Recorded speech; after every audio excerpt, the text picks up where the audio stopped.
ওং নমো ভগবতে বাসুদেবায়। দ্বিতীয় অধ্যায়, সাংখ্যযোগ। অর্জুন ভগবানকে বললেন, স্থিতপ্রজ্ঞ ব্যক্তির লক্ষণ কি? দ্বিতীয় অধ্যায়ের 54 শ্লোকে 4টি প্রশ্ন সমন্বিত আছে। সেই প্রশ্নগুলি হইল, অর্জুনের একটি প্রশ্নের ভেতর 4টি প্রশ্নই সমন্বিত আছে। প্রথম প্রশ্ন, স্থিতপ্রজ্ঞ ব্যক্তি যখন সমাধিস্থ থাকেন তখন তাহার লক্ষণ কি? ভগবান বললেন, যিনি সমস্ত কামনাকে মানসিকভাবে বর্জন করিয়া আপনাতেই আপনি তুষ্ট থাকেন, তিনি সমাধিস্থ স্থিতপ্রজ্ঞ। দ্বিতীয় প্রশ্ন, কিং প্রভাসেত, কিভাবে কথা বলেন? এখানে স্থিতপ্রজ্ঞ ব্যক্তি যখন সমাধিস্থ থাকেন না, সেই সময়ের কথাই অর্জুন জানিতে চাহিলেন। ভগবান বলিলেন, জাগ্রত অর্থাৎ বুদ্ধিত স্থিতপ্রজ্ঞ ব্যক্তি দুঃখে উদ্বেগ শূন্য থাকেন। যিনি যে শুভ এবং অশুভ সমদর্শী, তাই শুভতে আনন্দ বা অশুভতে বিষাদ দর্শন করেন না। তিনি সর্বদাই উদাসীন ভাবে কথা বলেন। তৃতীয় প্রশ্ন, কিমাসীন, কিরূপে অবস্থান করে? উত্তরে ভগবান বললেন, যে স্থিতপ্রজ্ঞ ব্যক্তি তাহার ইন্দ্রিয় সকলকে বিষয় ভোগ হইতে সংযত করিয়া রাখেন। তিনি একটি উদাহরণের মাধ্যমে বললেন যে কচ্ছপ যেমন তার করচরণাদি সংকুচিত করিয়া অবস্থান করেন, তদ্রূপ স্থিতপ্রজ্ঞ ব্যক্তি তাহার ইন্দ্রিয়কে বিষয় হইতে সর্বপ্রকার প্রত্যাহার করেন। ভগবান ইন্দ্রিয় সংযম বলতে ইন্দ্রিয় দ্বার বিষয় ভোগে অসমর্থতা হেতু ভোগ নিবৃত্তির কথা বলেন নাই। বিষয় ভোগে সমর্থ ব্যক্তি যখন পরমেশ্বর ভগবানকে হৃদয়ে অনুভব করিয়া তাহার বিষয় ভোগকে নিবৃত্ত করেন, তিনি তখন স্থিতপ্রজ্ঞ পদবাচ্য। কিন্তু হে অর্জুন, চিত্ত বিক্ষেপকারী বিষয় অনুরাগ এতই প্রবল যে যত্নশীল বিবেকী পুরুষেরও মনকে বলপূর্বক হরণ করিয়া থাকে। কিন্তু আমার ভক্তগণ আমাকে এই মত পর হইয়া সেই সকল বলবান ইন্দ্রিয়কে সংযত করিলে ইন্দ্রিয় সকল তাহারই বশীভূত হয় এবং সেই ভক্তগণই স্থিতপ্রজ্ঞ হইয়া যান। ভগবান বললেন, যুক্ত আসিত ও মত পর, অর্থাৎ আমাতেই মনোনিবেশ করিয়া ভক্তিযুক্ত হইয়া অবস্থান করেন। তিনি বিষয় ভোগ হইতে তাহার ইন্দ্রিয়গণকে বশীভূত করিতে পারেন। ঈশ্বর অনুরাগ বিষয় অনুরাগ হইতে মুক্ত হইবার একমাত্র উপায় ঈশ্বর অনুরাগী না জন্মালে বিষয় অনুরাগ বা বিষয় কামনা নিবৃত্তির কোনো উপায় নাই। এই বিষয় কামনার উৎপত্তি স্থল হইল বিষয় সম্বন্ধে ধ্যান বা চিন্তা করা। তাই ভগবান বললেন, বিষয় চিন্তা করিতে সেই বিষয়ের উপর আসক্তি জন্মে। সেই আসক্তি বিষয়কে লাভ করিবার জন্য জাগায় কামনা। আবার সেই বিষয় প্রাপ্তিতে যদি কোনো বাধার উদয় হয়, তবে আসে ক্রোধ।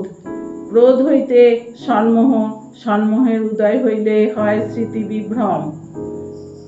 ক্রমে হয় বুদ্ধিনাশ, অর্থাৎ শুভ অশুভ নির্ণয়ে অক্ষমতা বা বুদ্ধিনাশ হইলেই সর্বনাশ। সুতরাং এই সর্বনাশ হইতে উদ্ধার পাইবার একমাত্র উপায় কামনার উৎপত্তি স্থল স্বরূপ বিষয় চিন্তা ত্যাগ করিয়া অবিষয় চিন্তা করা। কিন্তু অবিষয় কি? এই অবিষয় তো আমরা চিনিতে পারি না। তবে উপায় কি? উপায় হইল, আমরা তো বিষয় চিনি, তাই তার চিন্তা করি। সুতরাং এক কথায় বলা যায়, অবিষয় হইল যাহা বিষয় নয়, বিষয় হইল যাহার নাশ নাই, যাহা ভোগ করিলে বিস্ময় দুঃখ হয়। সুতরাং এই বিষয় হইল যাহার নাশ নাই, অর্থাৎ সৎ চিৎ এবং আনন্দ স্বরূপ। তাই ভগবান বলিলেন যে মানুষ ভক্তি সহকারে বিষয় চিন্তা দূর করিয়া ঈশ্বর চিন্তায় অবস্থান করেন তিনি স্থিতপ্রজ্ঞ। চতুর্থ প্রশ্ন, ব্রজেত কিভাবে বিচরণ করেন? উত্তরে ভগবান বললেন, যাহার মন নিজের বশবর্তী, তিনি ইন্দ্রিয়ের অনুকূল বিষয়ে আসক্তি বা প্রতিকূল বিষয়ে বিদ্বেষ পোষণ করেন না। তিনি ইন্দ্রিয়র দ্বারা বিষয় ভোগ করিয়া আত্মপ্রসাদ লাভ করেন। কিন্তু বিষয় ভোগ আর আসক্তি এক কথা নয়। আমাদের জীবন ধারণের জন্য বিষয় ভোগ করিতেই হইবে। স্থিতপ্রজ্ঞ ব্যক্তি সাত্ত্বিক ভাবাপন্ন, তাই তিনি অন্ন পানাদি ভোগ্য বস্তু ভগবানে নিবেদন করিয়া গ্রহণ করেন। আবার যোগ্য অবশিষ্ট অন্নাদি অমৃত স্বরূপ, তাই এই অন্ন ভোগে ব্রহ্মপদ লাভ হয়। তাছাড়া এই রূপ ব্যক্তির আহার বিহার কর্মচেষ্টা নিদ্রা এবং জাগরণ সবই পরিমিত হইয়া থাকে। তাহার বিষয়ে কোনো প্রকার আসক্তি থাকে না, তাই বিষয় ভোগ করিয়াও স্থিতপ্রজ্ঞ ব্যক্তির আত্মপ্রসাদ লাভ করেন। এইরূপ আত্মপ্রসাদে স্থিতি হেতু তাহার বুদ্ধি ঈশ্বরের স্থিতি লাভ করে এবং সমস্ত দুঃখের নিবৃত্তি হয়। আর যাহাদের বুদ্ধি ঈশ্বরে স্থিত নয়, সেই রূপ ঈশ্বর চিন্তা পরাউন্মুখ ব্যক্তি চিত্ত চাঞ্চল্যতা হেতু সর্বদা অশান্ত থাকেন এবং তাহার কখনো সুখ হইতে পারে না। ভগবান এই অধ্যায়ে 67 নম্বর শ্লোকে বললেন, হে অর্জুন, পঞ্চ ইন্দ্রিয়ের যে কোনো একটির দ্বারা আকৃষ্ট হইয়া মন যদি সেই বিষয়ে আসক্ত হয়, তবে জলের উপর অবস্থিত নৌকা যেমন বায়ুর দ্বারা বিচলিত হয়, তদ্রূপ তাহার বিবেক বুদ্ধি লোপ পায়। এই ইন্দ্রিয়ের শক্তি এতই প্রবল যে অনেক জীবের মাত্র একটি ইন্দ্রিয় প্রবল এবং তাহাতেই তার হয় মৃত্যু, আবার বন্ধন। ভৃঙ্গ, পতঙ্গ, কুরঙ্গ, মাতঙ্গ এবং মীন, এদের প্রত্যেকেরই একটি করে ইন্দ্রিয় প্রবল। যেমন ভৃঙ্গ অর্থাৎ ভ্রমর, এর ঘ্রাণ ইন্দ্রিয় খুবই প্রবল, তাই সে কমলের গন্ধে আকৃষ্ট হইয়া উহাতে তন্ময় হইয়া বসিয়া থাকে। কমলের সাথে কুমুদের বৈরী ভাব, তাই দিবা অবসানে কুমুদের উদয় হইলে কমল তাহার পাপড়ি বন্ধ করিয়া দেয়। কিন্তু ভ্রমর ঘ্রাণ ইন্দ্রিয়ের প্রবলতা হেতু তাহা বুঝিতে পারে না এবং মৃত্যু মুখে পতিত হয়।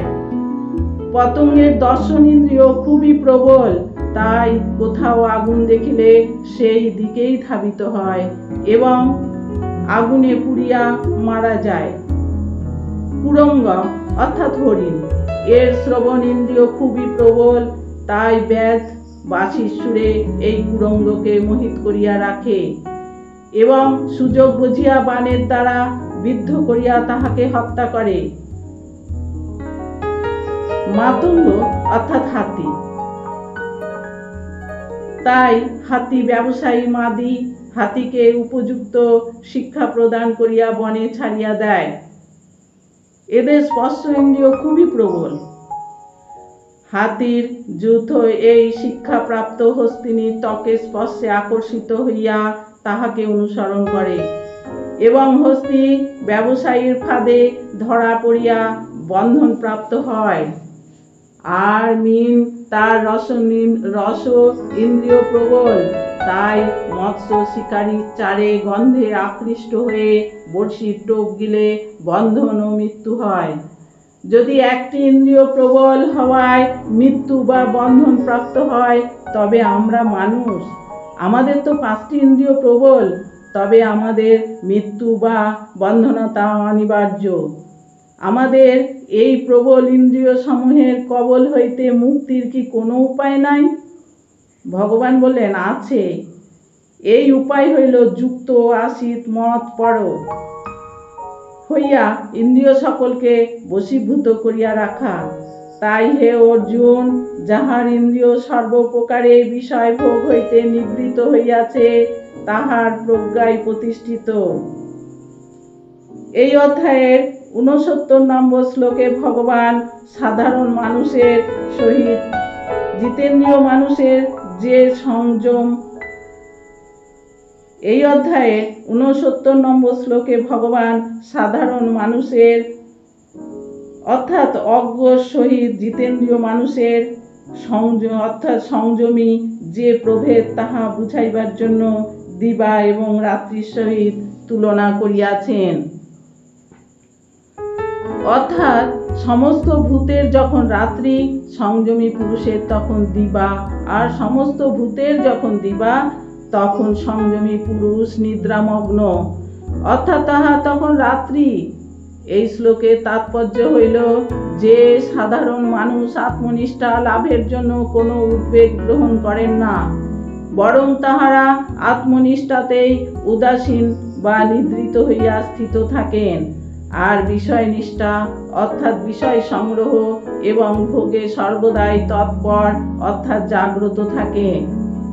কিন্তু আত্মনিষ্ঠ সংযমী পুরুষ বিষয় আসক্তিতে নিদ্রিত থাকেন আর সদা আত্মচিন্তায় নিয়োজিত বা জাগ্রত থাকেন। সুতরাং আত্মনিষ্ঠ সংযমী পুরুষ বিষয় নিষ্ঠাকে রাত্রিরূপ অন্ধকার জ্ঞান করিয়া নিদ্রিত অর্থাৎ মনকে বিষয় হইতে প্রত্যাহার করিয়া রাখেন, আর আত্মনিষ্ঠাকে দিবারূপ অর্থাৎ জ্যোতির্ময় জ্ঞান করিয়া সর্বদা উহাতে সমাহিত থাকেন। তাহার প্রার্থনা হইল তমসমা জ্যোতির্গময়।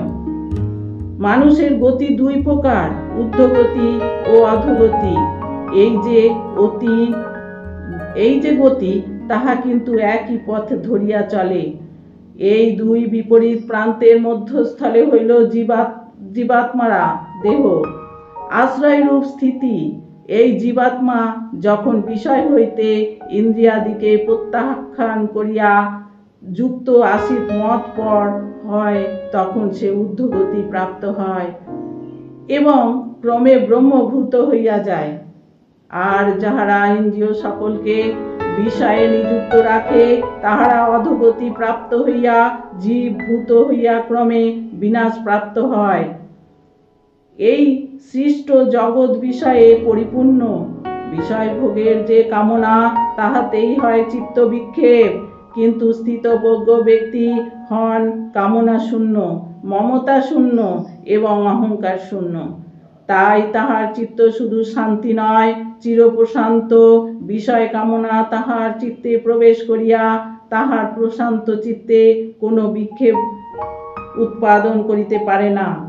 উপমা স্বরূপ ভগবান বললেন যে নদ নদীর জল প্রবল বেগে সমুদ্রের প্রবেশ করিয়া যখন তাহার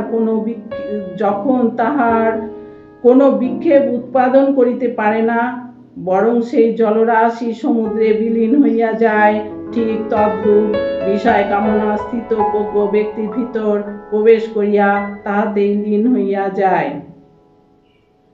উপসংহার: ভগবান বললেন, হে অর্জুন, ইন্দ্রিয় সংযম, অহং ও মমত্ব বুদ্ধি ত্যাগ এবং স্থিরভাবে একনিষ্ঠ হইয়া আত্মচিন্তায় নিমগ্ন অবস্থায় ব্রাহ্মী স্থিতি বলে। এই অবস্থা প্রাপ্ত স্থিতপ্রজ্ঞ ব্যক্তি সংসারের কোনো বাসনার দ্বারা মোহিত হন না। মৃত্যু সময়ও এই অবস্থায় স্থিত থাকার জন্য তিনি ব্রহ্ম নির্বাণ লাভ করেন। এই অধ্যায় 72 নম্বর শ্লোকের তাৎপর্য এই যে ব্রাহ্মী স্থিতি হইল ব্রহ্ম প্রাপ্তির সাধন প্রণালী, আর ব্রহ্ম নির্বাণ হইল সেই সাধনের ফলস্বরূপ মোক্ষ লাভ করা। এই সব গুহ্য সাধন তত্ত্ব উপদেশ প্রদান করিয়া ভগবান তাহার উপদেশ সমাপ্ত করিলেন। হরি ওম তৎসৎ।